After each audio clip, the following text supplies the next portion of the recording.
غیبت کول داسې مثال دی لکه هغه مسلمان چې لږ لڅي او ته نور لڅي. لکه تر دې پورې حضرت مولانا ابوالي سمرقندي صاحب رحمه الله تعالی په تنبیه الغافلین کې یو واقعه ذکر کړې ده. وایي وخت حضرت عیسی علیه السلام خپلو ملګرو ته وفرمایل أرأيتم لو أتيتم على رجل نائم قد كشفت الريح عن بعض عورته كنتم تسترون عليه. وجه ملګرو ته حضرت عیسی علیه السلام وایي دا راته ووایاست چې که چیرې تاسو و یو داسې سړي ته راسئ چې هغه بیده او هوا باد د هغه بعضې عورت ښکاره کړی یا پیسه به پورته کړي یا فرض کړه لمنې چې پورته کړي دی خو بیده دی هوا پر راسي هغه لمن جندی کړي دی یو څه لڅ کړي نو آیا تاسو به د هغه دغه ښکاره عورت یعنې دا بدن به ورپټوئ او که به دا باقي مانده عورت هم ښکاره کوئ؟ نو ملګرو حضرت عیسی علیه السلام ته جواب کې وویل چې نه صاحبه موږ به د هغه ښکاره عورت چې هغه ښکاره شوی د هغه به ورپټوو او لمن به څوک پر عورت باندې راوړو هغه پیسه به راکښته کوو چې عورت دا بدن ښکاره وي او پیسه به راکښته کوو نور په ټول پر اچوو. نو حضرت عیسی علیه السلام ورته وویل بل کنتم تکشفون البقیة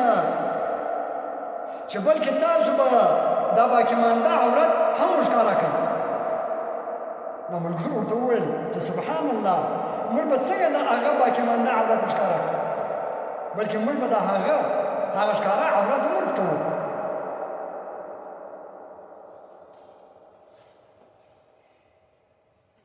دا به ولې موږ ورښکاره کوو؟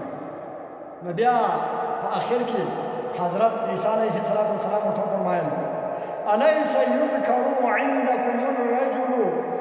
فتذكرونه بأسوأ ما فيه فأنتم تكشفون بقية الثوب عن عورته. حضرت عیسی علیه السلام څنګه خبر ورته کوي وایي آیا داسې نه ده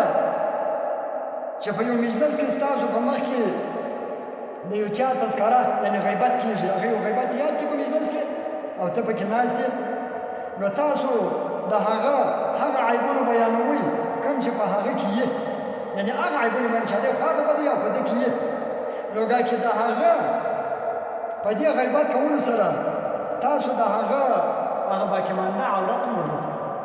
د مخه لږ لڅو ته نور پسې لڅئ. ډېر کسان دا خبره کوي چې یاره موږ په مجلس کې ناست یو زه درې تسبیح اړم سبحان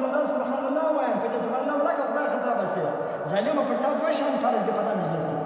چې نور غیبت کوي ته دا سبحان الله مه وایه دا دې نه دی فرض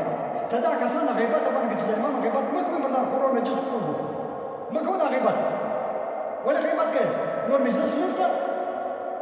که دوی دا غیبت نه منع کوئ پر تا باندې بیا دا لازمي دی چې ولاړ سه دا مجلس کې مه کښېنه ستا و د دې دا خشن فرق بیا نزدشته کې ناست دی که څوک ته تسبیحات کې وایه ته ذکر و اذکار کې کوې په ګناه کې مکمل ورسره شریک لکه دوی چې څومره ګناهګار دي څومره د عذابه ډک خلک دي د هغوی نه ته هم د عذابه ډک یې او په ګناه کې سره شریک یې نو د بل پر غیبت خوند اخلي د بل پر عیبه باندې خوند اخلي ته ورته ګورې خوند یې بلا خاصه دی په اډو یې اخلي د خوله شولی سبحان الله په دا خدای خطا باسي دا رقم نه ځي کېدی. حضرت سفیان بن حسین فرمایي چې زه د ایاس بن معاویه سره ناست وم نو په دغه دوران کې یو سړی زموږ په مخ کې تېر شو نو ما د هغه غیبت وکړ نو ایاس فورا راته وفرمایل هل غزوت روم